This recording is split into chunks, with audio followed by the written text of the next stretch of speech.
大家好，上一期咱们做了蒜蓉豆豉酱，这一期就用这个酱做一道蒜蓉豆豉蒸排骨。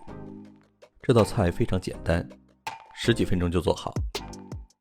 这些排骨是我昨天晚上放进冰箱化冻的，泡了一整晚，血水基本都泡出来了。我们把水倒掉，沥干水分。看，肉的表面是比较干的，现在就可以调味了，1小勺盐，小半勺鸡精，1小勺糖，有点少再来点，然后用手抓匀，把调料都按摩进肉里边。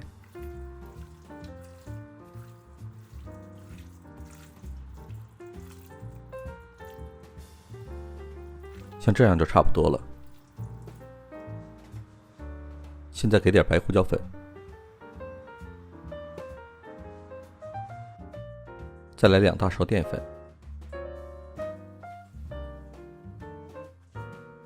然后用手抓匀。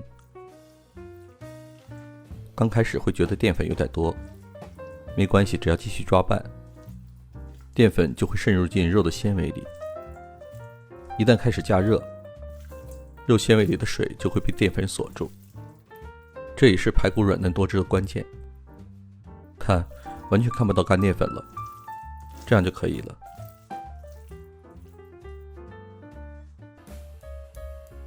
最后我们再挖1大勺之前做的蒜蓉豆豉酱，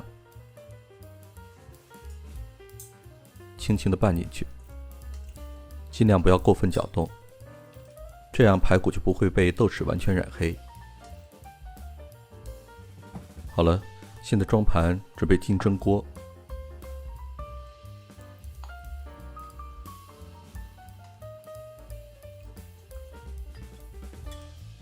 要注意把排骨在盘中平铺，这样才能受热均匀。好了，进蒸锅。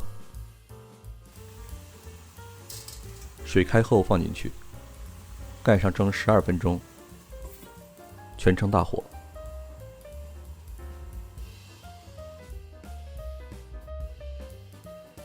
看，排骨已经蒸好了，一开盖香气扑鼻。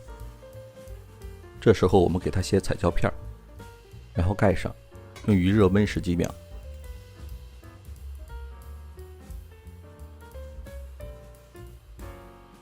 好了，这个蒜蓉豆豉蒸排骨就做好了。